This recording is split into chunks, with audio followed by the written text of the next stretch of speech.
Hey everyone, Haley here from The Foiled Plan. If you are already a foiled friend, thank you for joining me again today, and if you're new here, welcome. I share a lot of different content on my channel. Things like design videos, Cricut crafts, foiling, dollar store DIYs, epoxy tumblers, unboxings, and pretty much anything related to running a small creative business.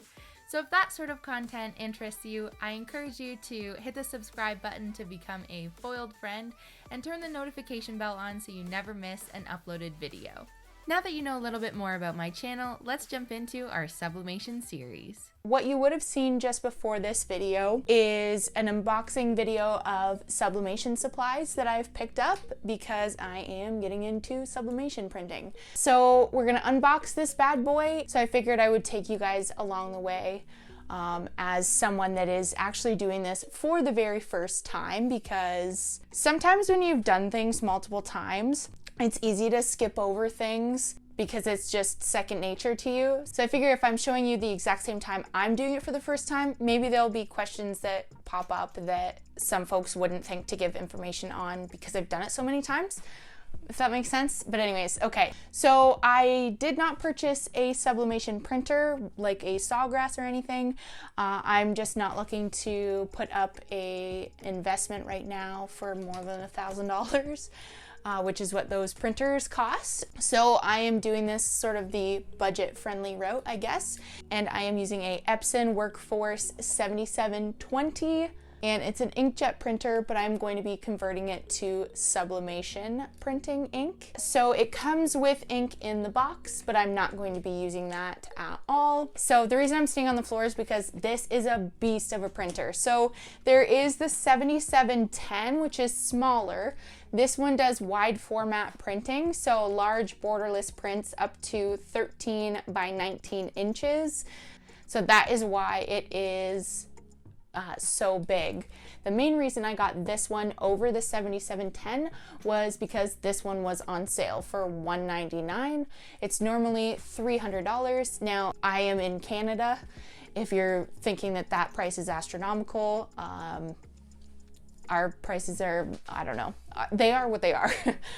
So that is a good deal. $200 as opposed to $300 is still a good deal for this printer. It's from Staples and they do tend to go on sale a few times throughout the year, so just keep your eyes peeled for that. Otherwise, I will try and find this printer on Amazon to link it in my Amazon shop. Let's go ahead and get into it.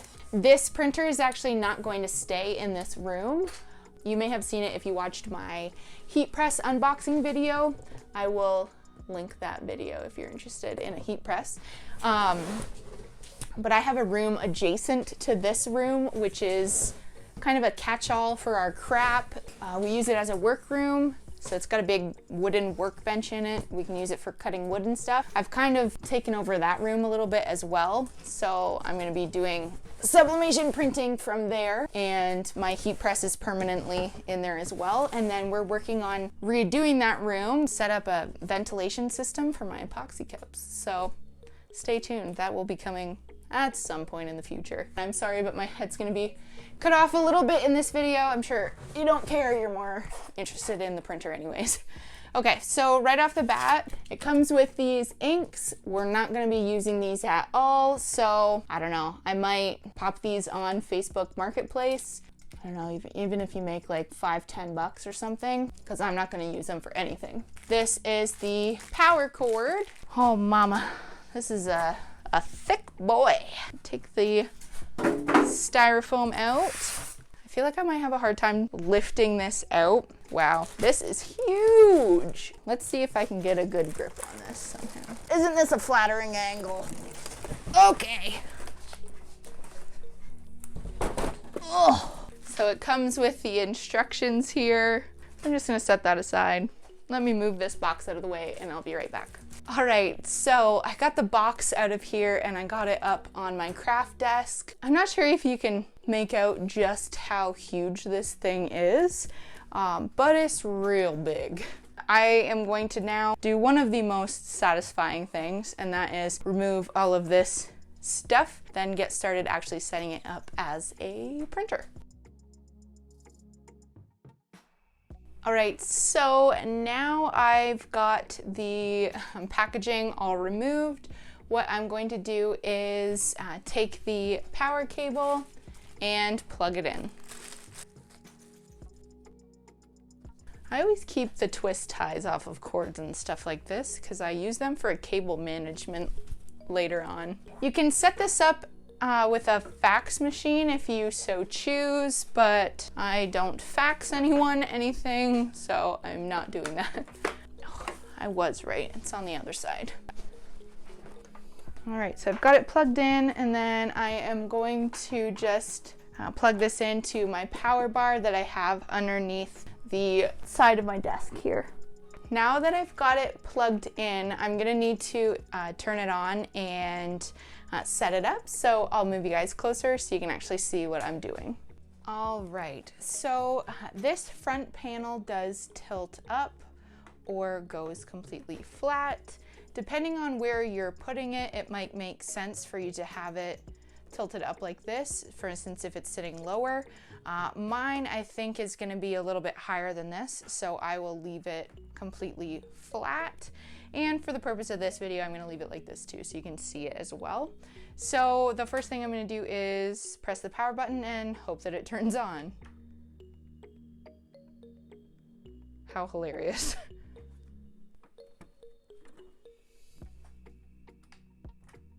There we go. I did not have the power cord all the way in the back of it. Okay, so it's gonna ask you which language you prefer. Mine is defaulted to English. Now it's gonna say country or region. Let me see if Canada is on here.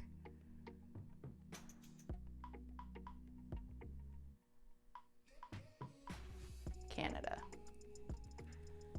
And it says daylight savings time, winter or summer. I feel stupid, but I have no idea what this is meaning. I know what daylight savings time is, but I am just gonna hit winter and select my date format. I prefer month, day, year. So that's the center one.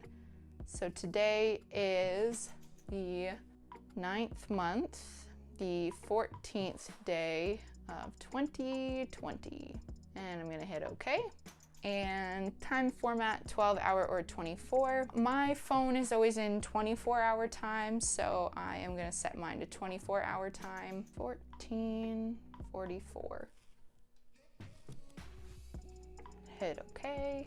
It says it's preparing.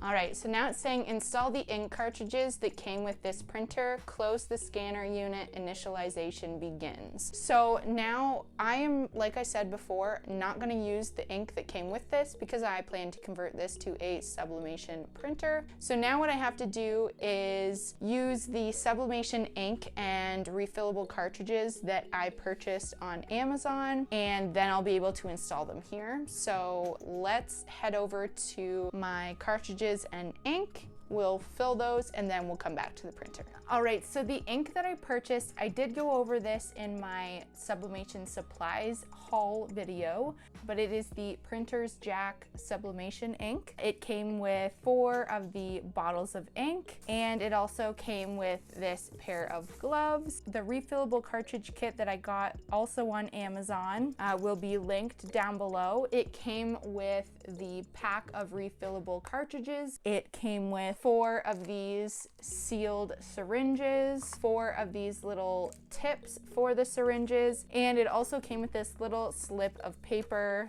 for instructions as to how to fill these cartridges. So that's what we're gonna do. We're gonna fill these today. I first am going to take everything out of the packages. So just be careful when you're opening things. So the one complaint that was on the reviews for this set of cartridges, along with most of the cartridge sets on there, were that it didn't include instructions, which it looks like that's why they've decided to throw this little slip of paper in. It is slightly confusing with the pictures that are on here. So it says filling instructions. 1, take the clear rubber from ink hole, fill ink at the ink hole opening. So I am assuming the clear rubber one is going to be this one. That makes sense to me. And then for number 2, it says, before installing cartridge in your printer, remove the air hole tab and place it in the ink hole opening. Otherwise, your printer will not print. Note, air hole must be opened at all times. It looks like we're gonna remove this one. This is the clear rubber one. We're gonna take that out, fill that spot with ink, and then once that's filled, we're gonna take this and fill that hole with it. That's my takeaway from this. That would make sense to me. It says, when your printer alerts you that the ink level is empty, take the cartridge out to refill, then reinstall. The chip will be reset. If it doesn't, please remove and reinstall the cartridge again, or turn off the printer, let set for 5 minutes and turn back on. Note, the auto reset function only works when the printer detects an empty cartridge and requests a cartridge exchange. Troubleshooting. If your printer encounters a problem not reading the chip on the cartridge, remove the cartridges, clean the printer head chip reader by alcohol, and also the chip on the cartridge. Wait a minute, then install the cartridges again. No, do not install cartridges without the ink. Now that I've actually walked through that and have read the instructions, I do feel a little bit more confident about this now. So let me just figure out how to pull these out. Kind of tough to get them out. Once you get it though, get your fingernail underneath it, it's fine. Might as well take them all out. Oh, also, there's a little plastic piece over this bottom thing here. Not sure if you can see it. Over this bottom thing here. That should be left there because once you actually stick this into the machine, it's gonna puncture it. So don't peel that off, otherwise you're gonna have ink everywhere. This would be a lot easier if my fingernails weren't like tissue paper. I have such terrible nails. Oh, this one looks so much easier because it's actually popped out from the top. So yeah, that one was way easier. These, they have a little notch in the side, so you can just open it real quick. So I'm gonna arrange these so the right cartridge is with the right ink, just because I don't wanna end up putting the wrong ink in the wrong cartridge and then it's basically just messed up forever. Well, be careful opening these. Oh man, that really went flying. Got it. So these tips, they're not super teeny to where you're gonna poke a hole in something. It's just wide enough to fill the ink. And then they are a screw in. Okay, let's put our gloves on and start filling these cartridges. Okay, I'm gonna try and talk and not crinkle as much as possible so you can understand me.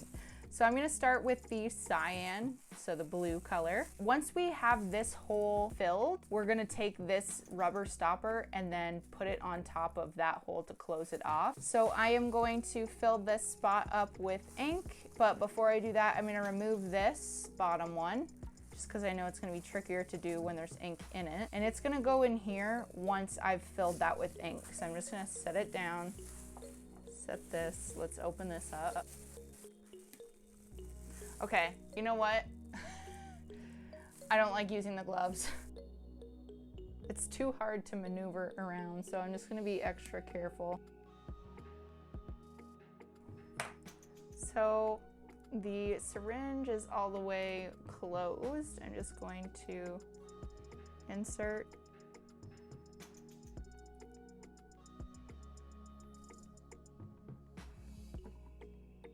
Okay.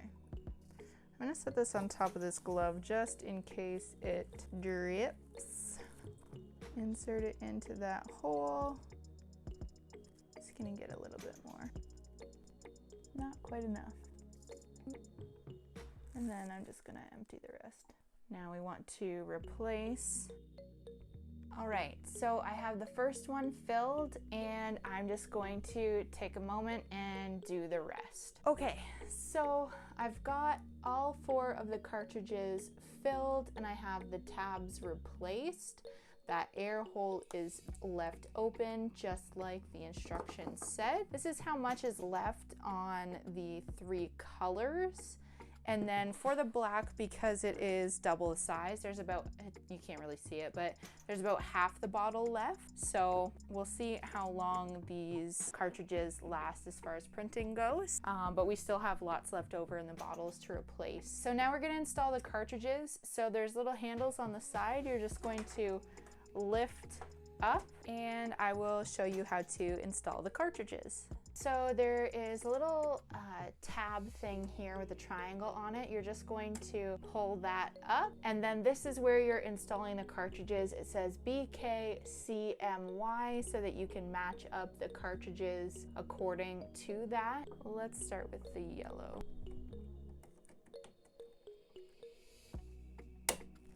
All right, so you really have to push down until you hear that click. It always makes me nervous installing cartridges in any printer, really. I feel like I'm gonna break it, but just push. And you'll hear the click. Everything's in there nice and secure. You can close this lid. You'll hear again another click. And then we'll close this lid. Now it is initializing.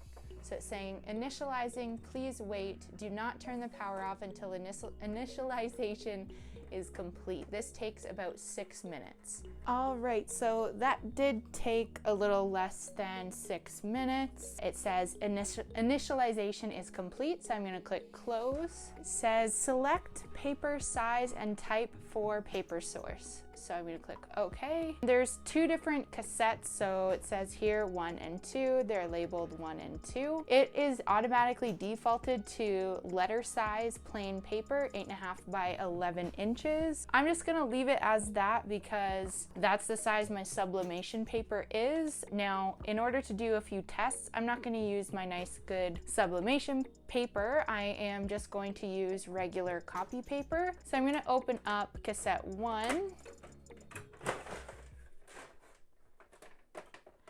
And just lift up this thing, that comes off. And then, this is slightly confusing, but all you have to do is press these little blue tabby things to move it out. Press this blue tab to bring it down this way. And then there's all of these different markings here based on size. So I am inserting, it's at the letterhead mark. So I'm just going to make sure that that's at the right spot.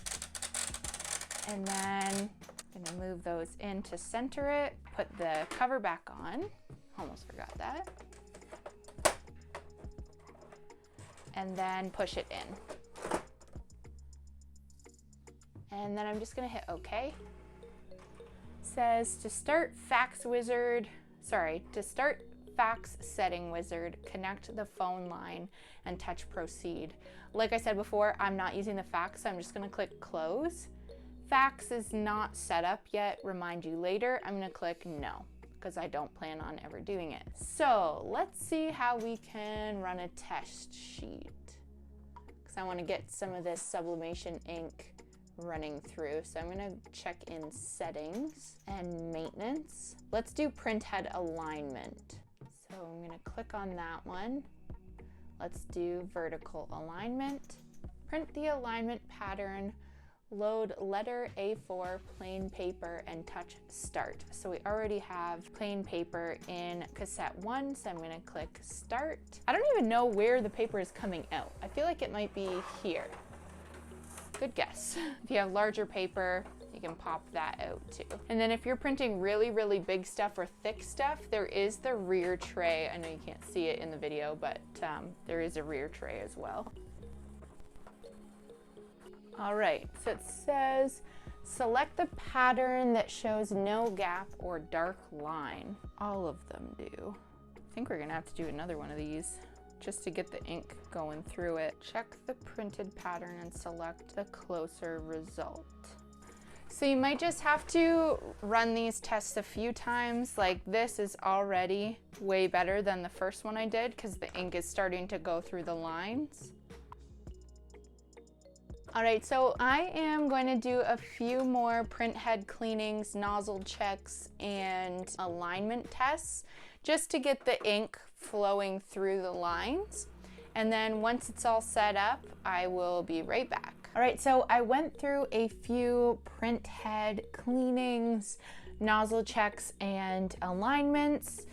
I did one of the vertical alignments, and I ended up doing 2 of the horizontal alignments until I got it perfect. And then I think it was the print head one, I ended up doing it 3 times, and then on the 3rd time there was no issues. So this bad boy is all set up and ready to go for sublimation printing.